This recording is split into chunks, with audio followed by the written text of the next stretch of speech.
Hello friend, જય શ્રી કૃષ્ણ। તમારું સ્વાગત કરું છું કાજલના રસોઈ ઘરમાં। તો આજે આપણે બનાવવાના છીએ ઠંડીમાં શરીરના હાડકાં મજબૂત કરે, કમર દર્દમાં રાહત આપે અને એનર્જીથી ભરપૂર એવું કાળા તલનું કચરિયું છે ને સાની પણ કહેવામાં આવે છે। તો કાળા તલમાં ખૂબ જ ભરપૂર પ્રમાણમાં ગુણો રહેલા હોય છે, તો તે પણ ખૂબ જ ઇઝી રીતથી આપણે કચરિયું બનાવ અને શિયાળામાં તો કાળા તલની વસ્તુ ખાવી જ જોઈએ। તો આપણે આજે સાની એટલે કે કચરિયું બનાવવાના છીએ, જે ખૂબ જ ટેસ્ટી અને ખૂબ જ ઝડપથી બની જાય છે અને ખાવામાં પણ એટલી જ મજા આવે છે। તો તમે પણ આ શિયાળાની સિઝનમાં આ કચરિયું ચોક્કસથી ટ્રાય કરજો।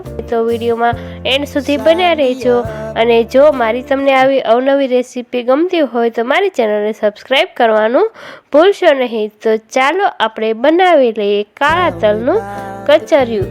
કચરિયું બનાવવા માટે મેં અહીં 200 ગ્રામ જેટલા કાળા તલ લીધા છે અને 100 ગ્રામ જેટલો ગોળ લીધો છે, કાજુ બદામ લીધા છે, ટોપરું લીધું છે, સૂંઠ પાવડર લીધો છે, પીપરી મૂળ પાવડર લીધો છે, ખસખસ લીધું છે, ગુંદા લીધો છે, તૂટી ફૂટી લીધી છે અને લાંબી સળીવાળું ટોપરું લીધું છે, ખજૂરના ટુકડા લીધા છે, તેલ લીધું છે અને આપણે તેમાં મગજતરીના બી લીધા છે।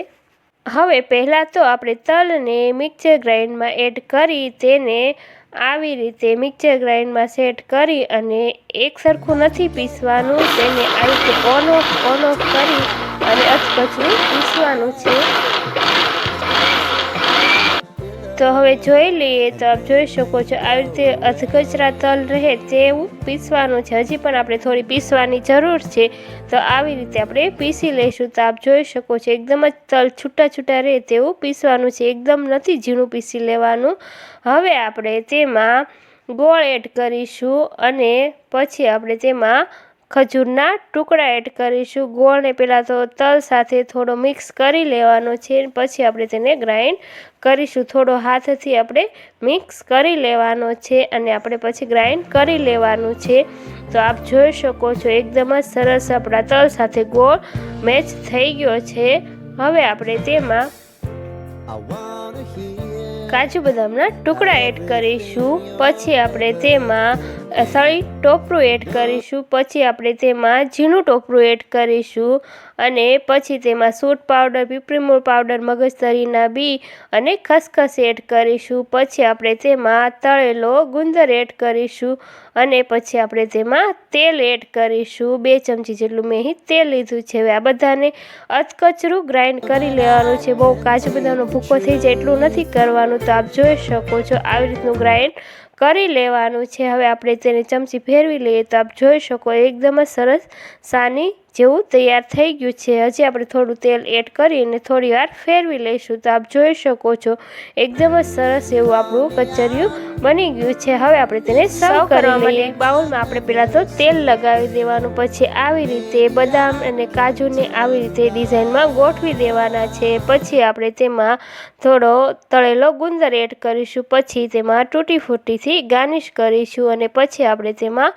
ટોપરું ને એ બધું વસ્તુ એડ કરી અને ગાર્નિશ કરીશું। તો આપ જોઈ શકો છો કેટલું સરસ લાગી રહ્યું છે। તો આવી રીતે ફરતું ફરતું ટોપરું લગાવી દેવાનું છે અને પછી આપણે તેમાં જે આપણે કચરિયું બનાવ્યું તે એડ કરવાનું છે અને આવી રીતે ચમચાની મદદથી દબાવતું જવાનું છે। આપણે આમાં બધું જ કચરિયું એડ કરી દેવાનું છે અને પછી હાથથી આવી રીતે દબાવી દેવાનું છે, એટલે એકદમ જ સરસ ડિઝાઇન પડી જશે। આવી રીતે થોડીવાર ચમચાની મદદથી એકદમ જ સેટ કરી લેવાનું છે। તો આપ જોઈ શકો છો એકદમ જ સરસ આપણું કચરિયું બની રહ્યું છે। પછી આપણે તેને આ બાઉલ ઉપર આપણે ડીશ રાખી અને પછી આપણે ડીશને ઉલટાવી લેવાનું છે, એટલે એકદમ જ સરસ આપણું બજારમાં હોય તેવું જ કચરિયું ગાર્નિશ કરીને તૈયાર થઈ જશે। તો વાવ, આપ જોઈ શકો છો કેટલું સરસ એકદમ સરસ બજારમાં મળે તેવું કચરિયું બનીને તૈયાર થઈ ગયું છે। ઉપરથી મેં ખજૂર અને તૂટી ફૂટીથી ગાર્નિશ કર્યું છે। તો આપ જોઈ શકો છો એકદમ જ મોઢામાં પાણી આવી જાય તેવું આપણું કચરિયું બનીને તૈયાર થઈ ગયું છે। તો તમે પણ આ રેસીપી ચોક્કસથી ટ્રાય કરજો અને ખાવામાં પણ એટલું જ ટેસ્ટી લાગે છે। તો આપ જોઈ શકો છો આ નાનાથી લઈ મોટાને બધાને ખૂબ જ ભાવે અને આપણા શરીરને ખૂબ જ લાભદાયક છે। આ ઠંડીમાં એવું કચરિયું બનીને તૈયાર થઈ ગયું છે।